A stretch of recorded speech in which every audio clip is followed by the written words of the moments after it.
Welcome back to Arise 360. Next up is a triple threat in the entertainment business. She also stars in the new HBO series Barry alongside Bill Hader. Paula Newsome, welcome to Arise 360. Yes. Hi, thank you. Hi, Paula. How Hi. are you? I'm really good. How are you? Great. I'm great now that I see Barry is about to be about. You know, it aired on Sunday, and it is getting great reviews. And it's like a dark comedy, but you know, you have that banter, that funny humor, and that dry humor sometimes. Yeah. Tell us a little bit more about it and your character. What my character? I'll tell you. Well, Barry is a really dark comedy, as you said. It's about Bill Hader, who was like a hitman who's on the down and out, right? And a low budget hitman. A low budget hitman, exactly. And he ends up coming to California to perform a hit, and he ends up going into an acting class, right? Because the actor, the guy that he wants to perform a hit on, is an actor. And it turns out that Henry Winkler is the teacher, and the hit happens, and I investigate the hit, and that's where Detective Janice Moss. The fabulous thing about Detective Janice Moss is that later she gets wooed by the one and only Henry Winkler. You know, I figured something a bit sexy was coming up because your voice was getting. Like, It's true. It's true. So the premiere, as Shannon mentioned, was this past Sunday. How did you celebrate? How did I celebrate? I celebrated with my family. We watched. My family's in Chicago, and we just celebrated. We watched over the FaceTime, and you know, it was a pleasure. A little family affair. Now, so are you big when you're watching? Are you big at like tweeting with fans? Or are you like, I'm not much of a tweeter. I'm just getting into the tweet thing. I'm just, my people are like, I've only got like 2,000 followers. And that's since like a couple weeks ago. Oh, wow. Oh, that's amazing. Dude. Some people have 2,000 followers after 20 years. So you're doing brilliant. And Twitter ain't even been around 20 years, so that says a lot. Catch me now. Wait, why has it taken you so long? Were you just afraid of it? You didn't have time for it? What? You know, I grew up in theater. I grew up in theater. I grew up from Chicago. I'm kind of used to kind of talking to people, but so much of the public media, the social media thing wasn't much my thing, but now I'm changing it up. Okay. Now, speaking of people that have changed things up, Bill Hader was, of course, from Saturday Night Live, of Saturday Night Live fame. What is it like working with such a comical powerhouse? He is, I'll tell you the best thing about Bill, he is a normal person. He's just regular. He's down to earth. He brought his daddy to set. You know, it was really, it's really wonderful. And the other guy that wrote it as well, Alec Berg, who's wrote Curb Your Enthusiasm and Seinfeld and all those things.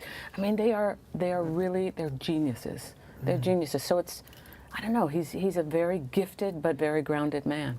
That's cool. So what's the energy like on set then? Are you guys like joking all the time? It's like, I don't know how to do the dark comedy. Is it like there's a lot of funny? Is it? Like, I will tell you the thing that the most interesting thing about being on this set is that a lot of the people do scripted stuff, which is basically they make it up. I come from the world where you say this, Paula, and I'll do that. So it makes it a little weird and kind of funny, but it's really it's like a hub of creativity. Just people like come and we ad lib and stuff that it's just amazing. It's really amazing. It's very, very well written.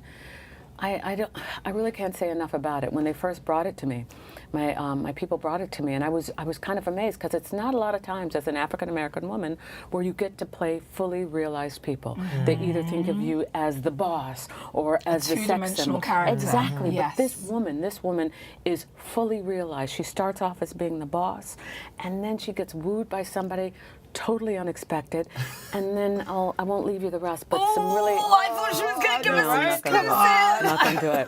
But it's really, I will tell you that it's not often that Janice Moss gets to have this story, and it's a beautiful opportunity. That's great. Oh, I love that. And you are such a beautiful woman. You have such a beautiful soul because when you're not acting, you're spending time with foster care children and developing their talents in a unique way. Tell us more. I found out a long time ago, a friend of mine introduced me to somatic experiencing. And somatic experiencing is a way to help people recover from trauma. And what a better way to apply this science to kids who may not be aware of stuff that they have experienced. You know what I mean? There's nobody around to say, you remember when you were 10, this happened. These people don't remember. So what helps them heal from stuff that they may not remember that their bodies do is called somatic experiencing. And it's a way to basically, I don't know, to parent people that don't have parents. Yet. Yeah, there you go. Yeah. That's a good point. So why are the children in the foster care system so close to your heart? You know, I don't know. It's just something that pulls at my heart. I wish I could be more specific, Shannon, but everybody deserves a parent, right? And when you don't have one, that really affects your life in could be traumatic ways. And when you're able to just turn and adjust somebody's experience and therefore their history and their possibility and their future, then the world is their oyster. Wow. And what a better way to affect a human life that way than to do it that way. Oh, true. Such good warm and people. fuzzy inside. That's amazing. Thank you, love. And you are a little bit of a linguist, dare I say. What languages do you speak? Parli italiano. Ah, Parli italiano. sì. Anche tu. No, I said also you. Je Okay, parle 'cause I know. français. Je parle français. Ah, moi je parle. Two. Tu parles français? Oui, je parle, il ne parle pas. Oui, oui. Fou, Ça fou. compte? Pourquoi tu parles français? Parce que mon beau-père, il est français. Ah bon, ça fait bien alors. Alors. Oui, hein, oui, merci. Hein. C'est français que j'ai ton dur accent. Ah, c'est ton accent anglais. But we'll keep it English for now. I know, so I know, Ron that's it. and Shannon can understand what we're Okay, saying. we're up to two. I got two so far. I speak, but I also speak 감사합니다. 감사합니다 is Korean. And just like no gamang, see, I can't recall my Vietnamese right now. Vietnamese I speak is kind of casual, like at the nail shop Like, in what's Los the Angeles. Exactly, I want seriously. to refill I and know, my wait. acrylic I need nails. a See, I would go into the nail shop and act like I don't know anything but English. Just And so they're you can "Mm, listen they, to right. them. They talk about me. I knew they was talking about me. See, you ever check them like start talking back to them? Like, no, you don't. That's amazing. no. Why did you decide to develop your knowledge of Asian languages? It wasn't even as much Asian language. Well, quite honestly, Asian languages because at the Korean, I go to my acupuncturist is Korean. Oh, wow. And the girls at my nail shop speak Vietnamese, so that's why, number one. But also, since as a singer, when I did Broadway and stuff like that, I think my brain is just wired for sound. So, languages, you know? Wow, that's pretty love impressive. that. Do you ever get confused of which language you're speaking? Like, Sometimes I do. You know, like when you Yeah. get mad, you just what's your go-to language when you get upset? English. English. Okay. And sometimes That's what comes out of the mouth. Sometimes. But when Right. you speak a lot of languages, you're insulting people in a bunch of different languages in your head. And you can- sometimes and you it's end up nice. speaking a sentence that has 4 different languages in it. Poof. It's horrible. Because you don't even understand How many yourself. do you speak? 5. 5. You speak 5 languages? Yes. But my stepfather speaks 13, so that's probably where it came from. Yeah. Yeah. See, I didn't call it Detroit or Chicago Right. or I could Chicago dialect. Well, now that I cool. totally feel like an underachiever, I have to ask you okay, also tell me. about the good news that we just heard. You just picked up a series regular on another series. Yeah, Tell us about Suspicion. It's Suspicion is an NBC pilot. It's written by a woman named Jess Goldberg and starring the fabulous Derek Luke. Derek Luke, you remember Derek Luke from Yeah. Derek Luke? Oh my gosh! Also, another, he's a gifted brother.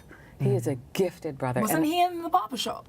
I think so. Yeah. I think so. I Yeah. think so. He was also in what else was Was it it? Antoine Fisher? Was that him? He was Antoine Fisher. He was Good on memory. Empire. Empire, He was. yeah. He's just. But I will tell you, he is a gifted, gifted fella, and it's such a pleasure because I've been doing this for a very long time, and it's nice to be toe to toe with a brother who knows what he's doing.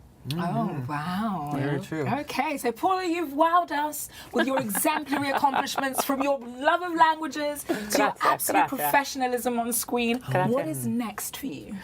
I'm gonna go back to Boston and finish shooting this pilot. All right. Yeah. I can't wait to see. I know it's going to be amazing because we already know Barry's amazing. So you have Yep. to check it out It's Sunday really good. nights. Make sure you see it. It is a great show. And just to tell you, this Sunday night is kind of amazing because this is when I get wooed by the fabulous Oh, Henry is this when Winkler. it happens? The This is how- secret the man. beginning, the secret man. It's the beginning of it. It's kind of amazing. Okay, so HBO in. this Sunday night. You know where to be. Watch Barry. Thank you so much for joining us. Thank you, Continued Paula. success. Thank All you. right, and Thank you. Arise 360. We'll be right back.